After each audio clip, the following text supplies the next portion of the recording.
It feels like we have such a long way to go. I know. But look how far we've come. I just don't think I can do this. I'm never going to find a home. You know, sometimes your mind plays tricks on you. It can tell you you're no good, that it's all hopeless. But I've discovered this. You are loved and important, and you bring to this world things that no one else can. So hold on. They say the saddest people on earth are the ones who try and make others laugh the most, because it helps them cope with the hurt they're feeling inside. And that makes a lot of sense, because the funniest guy I used to know went vegan because his wife told him to, and he started drinking gin. I can't imagine how sad that guy is. You're gonna be okay, man. I've got the cure right here. Take off your mask. I want to see my nephew.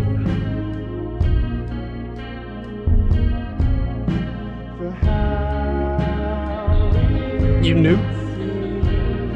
I've known for a while. I never wanted you to worry. I did. And I am so proud of you. And Ben, you too. All the people you've saved. I don't know what to do. Yes, you do. Writing your memoirs? Don't forget the hyphen between spider and man. I'm trying. No, you're wrong! You are everything I wanted to be! Threw it away! How do you build trust with someone? You prove time and time again that when you say you're gonna do something, you do it. And what makes you think building trust with yourself is any different? Because if you're the kind of person that fears your future self, the solution is right in front of you. Spend months and years building the evidence that when you say you're gonna do something, you follow through. It is not complicated. It's just difficult. If you constantly flake on your own expectations, it's no wonder your relationship with you is nothing but uncertainty. But when you can look back on undeniable proof that you are the person you claim to be, counting on yourself is not so difficult.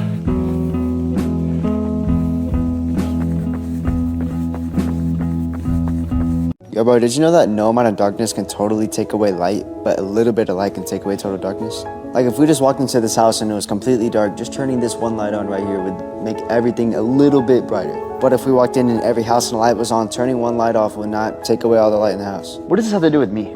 If you're feeling like you're in a really dark place and you can't get out, a little bit of light in your life can light up every single darkness that you feel.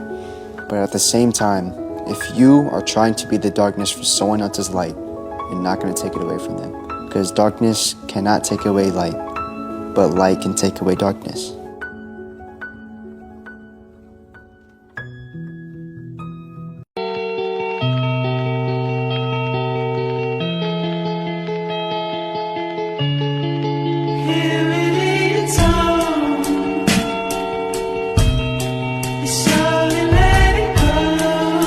Should we really be that surprised that most people end up in the existential crisis of feeling purposeless when our minds become a factory mold through grade school and get pumped into universities with no question where we're supposed to find ourselves, right? And when finding yourself really just means finding a job that makes you enough money, the true depth of the individual is diminished. Working to make a living is one thing, but allowing your means to consume and dilute who you are is another, and I do not recommend.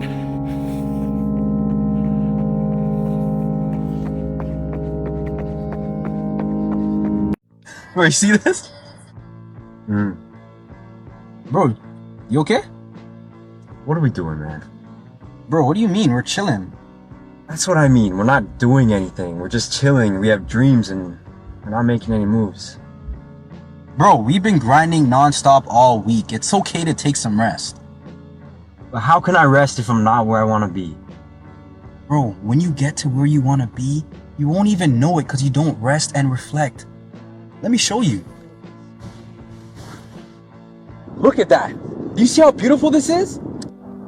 You're right, man. That is pretty beautiful. Maybe I just gotta stop stressing so much about where I want to be. Maybe life isn't about my grades or my job. It's just about existing sometimes.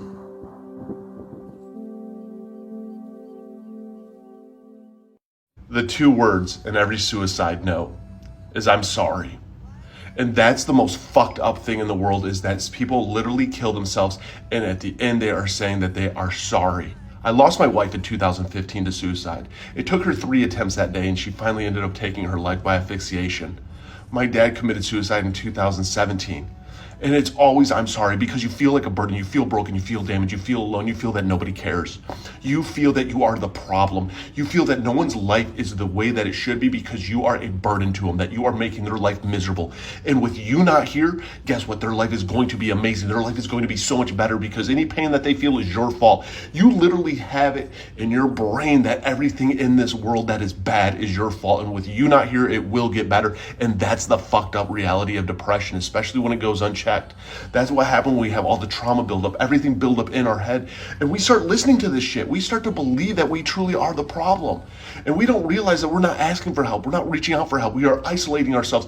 And I know this because in 2018 I attempted to take my life, and I can say this is that yes, it does get better, and it is a fight, it is a battle. It's not easy, but you know what? You are worth it. And sometimes you got to look in the mirror, remind yourself that you're a BAMF, you're a badass motherfucker. That you made it through 100% of your worst days, make it through 2 today, and you didn't come this far to only come this far. For the one that's going through it right now, I am proud of you. Don't give up. It will get better. And you're fucking amazing and worth it. So it just feels like everything is wrong, and no amount of hope is going to change that. You try to stay positive, but what's the point if it's too late? Yeah, I know the feeling. At a certain point, hope just hurts. Yeah, it does hurt. But the fact that you're hurting means you still care. It means you're human.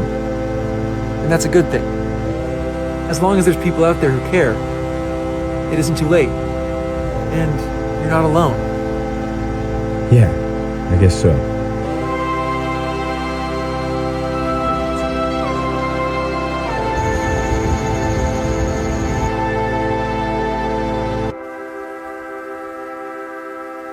Eventually you've done too much work on yourself for it to just end there. But why is it that the people who have built the most value internally will have the hardest time finding someone that proportionally values it? I'd say unfortunately most people don't know themselves, never mind what they want. Often real value goes undetected because nobody wants to spend a moment unresolved, even if the resolution is valueless. It's hard because at a certain point, you can't dissolve the standards you've set for yourself, and finding someone complimentary is rare, but gold is hard to find, and that's why it's worth a heck of a lot more than a handful of dirt.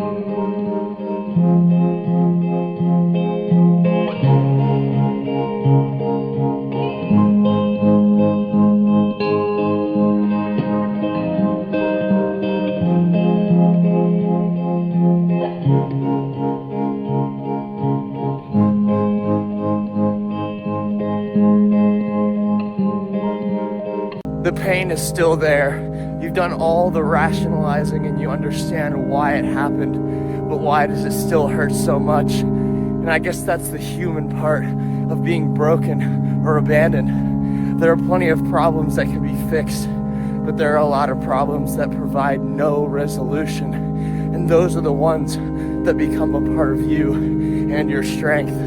Letting go of someone is like stepping on a piece of glass, but instead of pulling that piece of glass out of your foot like it'd be so nice to do, your skin and nerves slowly grow around it, eventually adapting to see no threat in what was once a sharp pain.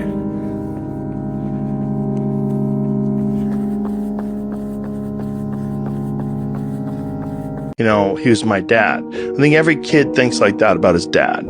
His dad is like, your dad's your protector. Your dad is like the coolest guy in the world. As you get older, you know, when you're a kid, you don't necessarily understand or even appreciate what your dad is trying to do for you. But it's only when you get older, you step back, you move out the house, maybe even start a family on your own, you start to really realize, man, what that man meant to me.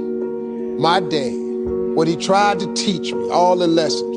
Who's my hero? It's a great question. Well, I think my dad is my hero because he's someone that I look up to every day. And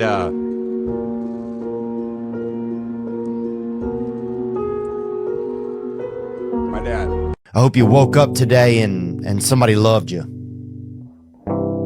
And you know who I really hope I hope it was yourself. But just know that people are thinking about you and that you are not alone. And life is tough sometimes, but you are making it. And that there is a reason that you are going through what you're going through. Wherever you are in your life is where you're supposed to be. And it's part of your journey. And I believe, you know, that this all ends really, really well. Even though it can be tough right now, it all ends really, really well.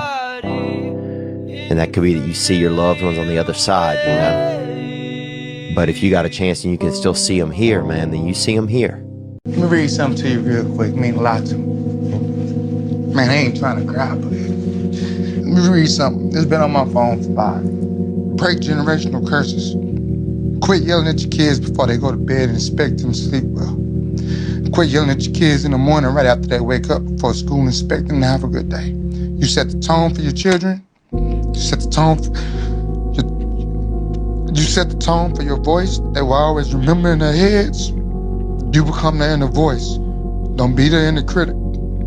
Speak life, speak love, speak bravery, kindness and hope. Speak wisdom and truth. Most of all, listen to your children.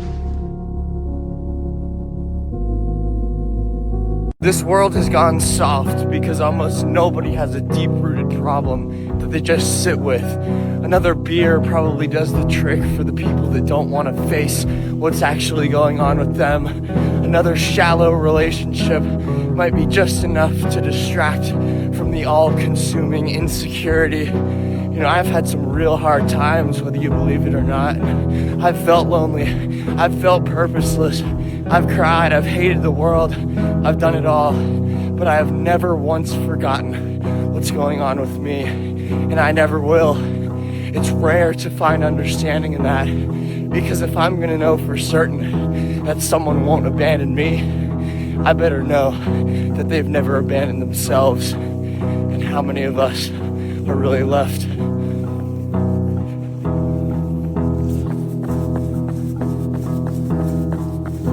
When my dad got sick, my dad got cancer. When he first got sick, he goes, hey, my dad was a dude. He goes, look, I'll fight this one time. Okay, I'll do your little chemo and your surgery, but I'm not gonna pour poison into my body. I'm not gonna lose my hair. I'm not gonna deteriorate. I'll give this thing a shot once. If it doesn't work, I'm out. That led to 8 years of him fighting it. Wow. Chemo, radiation, proton therapy, surgery, chemo, experimental chemo, and he did lose his hair, and he was in pain. And I'd say to my dad, I say, Dad, you're suffering so much. You said you wouldn't suffer. He said, no, Eddie, I'm in pain, but I'm not suffering.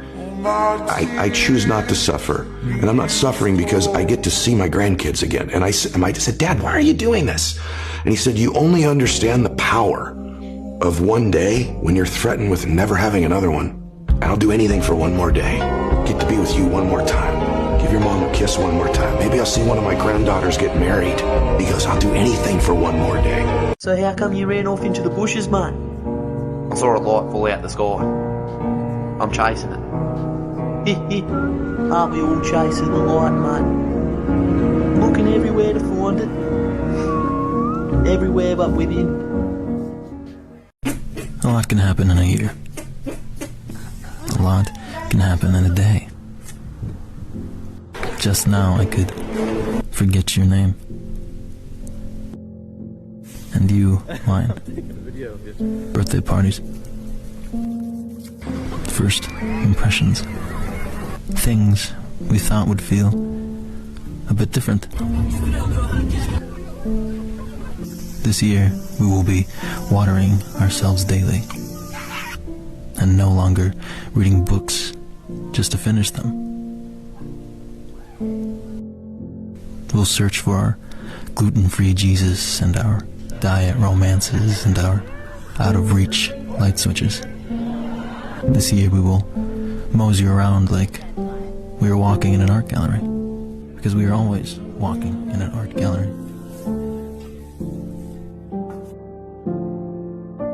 And I'll tell you, this one's my favorite. And you'll ask, why? Why did I pick that one? And I'll say, we don't pick.